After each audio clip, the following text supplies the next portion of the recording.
لیکن جب گناہ ہو جائے تو دل کے اندر ایک احساس پیدا ہونا چاہیے کہ اللہ تعالیٰ کے سامنے جا کر کے توبہ کر لیں۔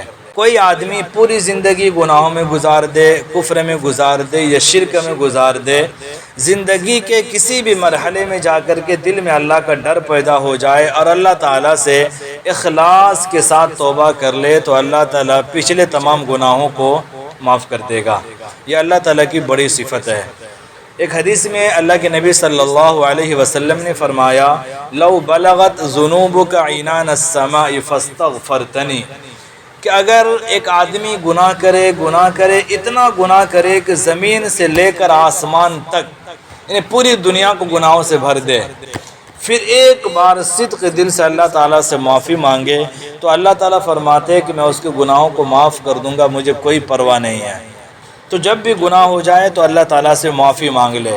ٹوٹے ہوئے دل کے ساتھ اگر گناہ سے معافی مانگی جائے تو اللہ تعالیٰ بہت جلد گناہوں کو معاف کر دیتا ہے۔ اس کو سمجھانے کے لیے میں آپ کو ایک واقعہ سناتا ہوں، پھر بات سمجھ میں آئے گی۔ حضرت حسن بصری رحمۃ اللہ علیہ کا دور ہے، آپ حدیث پڑھاتے تھے، بہت لوگ اور بہت سارے طالب علم یا عورتیں آپ کے درس میں شریک ہوتی تھی اور آپ کی باتوں کو سن کر کے نیک بن کر کے زندگی گزارتی تھی۔ آپ کے درس میں ایک لڑکی آتی تھی، شاگردہ تھی، پڑھتی تھی، آ کر کے اس کی شادی ہو گئی، اس کا ایک بیٹا ہوا، اس کا شوہر بہت کاروباری تھا، بزنس مین تھا، بہت دولت مند تھا۔ جوانی میں اس کے شوہر کا انتقال ہو گیا۔ اب اس نے سوچا کہ میں شادی کر لوں، لیکن پھر خیال آیا کہ شادی کر لوں گی تو مجھے شوہر مل جائے گا، لیکن میرے اس بچے کی زندگی برباد ہو جائے گی، وہ شوہر پتہ نہیں ان کے ساتھ کیسا سلوک کرے گا۔ یہ سوچ کر کے اس خاتون نے اپنے جذبات کی قربانی دے دی اور شادی نہیں کی۔ حدیث پاک میں آتا ہے کہ اگر کوئی عورت کا شوہر جوانی میں انتقال کر جائے، بچوں کی تعلیم و تربیت کے لیے وہ دوسری شادی نہ کرے تو اس کے بعد سے وہ جو زندگی گزارے گی ہر دن اس کو ایک جہاد کرنے کے برابر ثواب ملے گا، اس لیے کہ وہ اپنے نفس سے جہاد کر رہی ہے، جذبات کو کنٹرول میں کر رکھی ہے، صرف اس لیے تاکہ بچوں کی تعلیم و تربیت پر دھیان دے سکے۔ تو بہت ثواب ایسی عورت کے بارے میں۔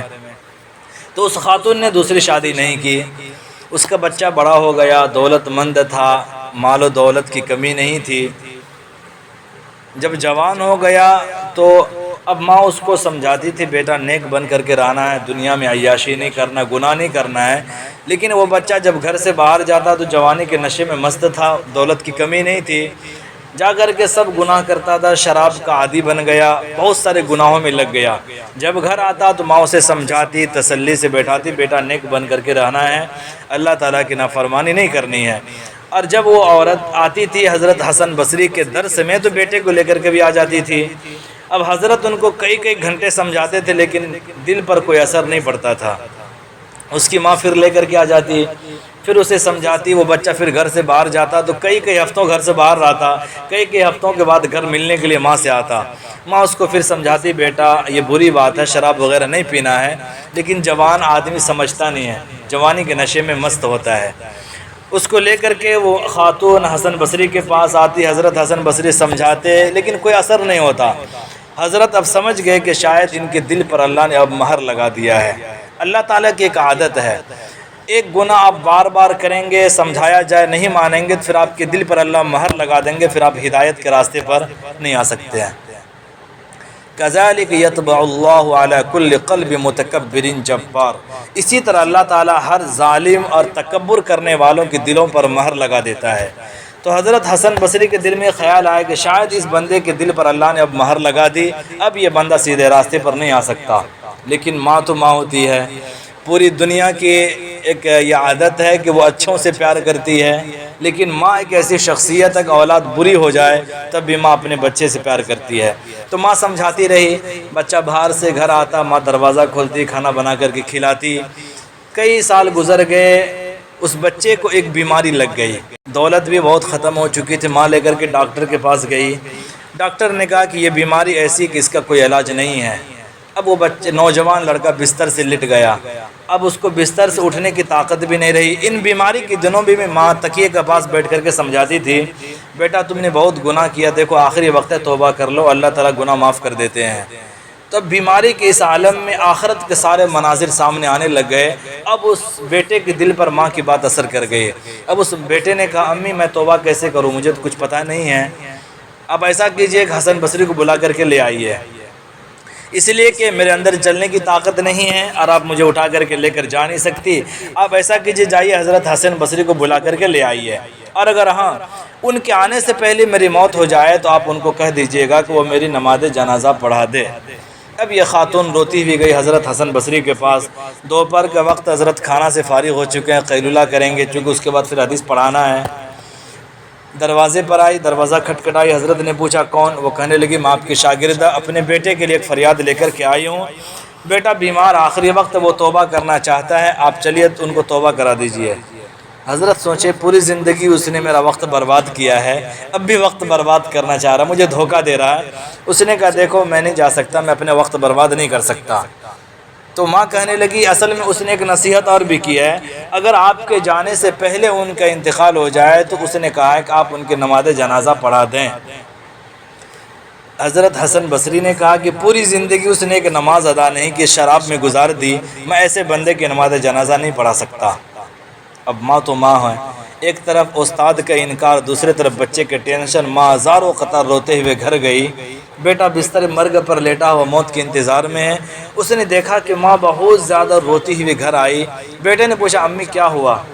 تو ماں نے کہا بیٹا تو کتنا برا ہو گیا کہ اب حضرت تمہاری نماز جنازہ پڑھانا بھی نہیں چاہتے، تو اتنا برا کیوں ہو گیا دنیا میں؟ جب ماں نے یہ بات رو کر کے کہی تو بیٹے کے دل پر ایک چوٹ لگی اور بہت صدمہ ہوا کہ واقعی میں نے بڑی غلطی کر دی۔ اس نے کہا ماں میری سانس بہت مشکل سے آ رہی ہے، ایک وصیت کرنی ہے وہ سن لیجئے۔ ماں نے کہا بیٹا کیا وصیت ہے؟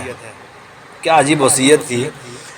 بیٹے نے کہا امی جب میرا انتقال ہو جائے، میری روح جسم سے جدا ہو جائے تو سب سے پہلے آپ اپنے دوپٹے کو اتار کر کے میری گردن میں لپیٹ دینا اور کتے کی طرح میرے لاش کو صحن میں گھسیٹنا، جیسے مرے ہوئے کتے کی لاش گھسیٹی جاتی ہے۔ تو ماں نے کہا بیٹا ایسا کیوں؟ بیٹا نے کہا تھا کہ دنیا والوں کو پتہ چل جائے جو اللہ کا اور ماں کا نافرمان ہوتا ہے اس کا انجام دنیا میں یہ ہوتا ہے، اور ماں جب میرا انتقال ہو جائے تو مجھے مسلمان کے قبرستان میں دفن نہ کرنا بلکہ اپنے گھر کے صحن میں دفن کر دینا۔ ماں نے کہا بیٹا ایسا کیوں؟ تو بیٹے نے کہا کہیں ایسا نہ ہو کہ میرے گناہوں کی وجہ سے قبرستان کے مردوں کو تکلیف ہو جائے۔ تو سوچئے اس وقت اس کے دل میں کتنی عاجزی ہوگی۔ اللہ تعالیٰ کو یہ بات بہت پیاری لگی، اسی وقت اس بندے کی روح قبض ہو گئی، بندہ دنیا سے چلا گیا۔ اب ماں بیٹھ کے زاروں قطار رو رہی ہے، بیٹے کی آنکھ بند کر رہی ہے، آنسو پوچھ رہی ہے۔ کسی نے دروازہ کھٹکھٹایا، ماں نے کہا من دق الباب، کسی نے دروازہ کھٹکھٹایا، آواز آئی میں حسن بصری ہوں۔ اب یہ خاتون حیران کہ حضرت آپ نے تو منع کر دیا تھا نماز جنازہ پڑھانے سے۔ اس نے کہا کہ اس وقت قیلولہ کا وقت تھا، میں سونے کے لیے گیا تو خواب میں اللہ تعالیٰ کے دیدار ہوا۔ اللہ نے کہا حسن تو میرا کیسا ولی ہے کہ میرے ولی کے نماز جنازہ پڑھانے سے انکار کر رہا ہے؟ تو اسی وقت میں سمجھ گیا کہ اللہ نے تمہارے بیٹے کی توبہ قبول کر لی، اب وہ میرا دوست بن گیا ہے، اب حسن بصری تمہارے بیٹے کی نماز جنازہ پڑھانے کے لیے دروازے پر کھڑا ہے۔ اللہ اکبر!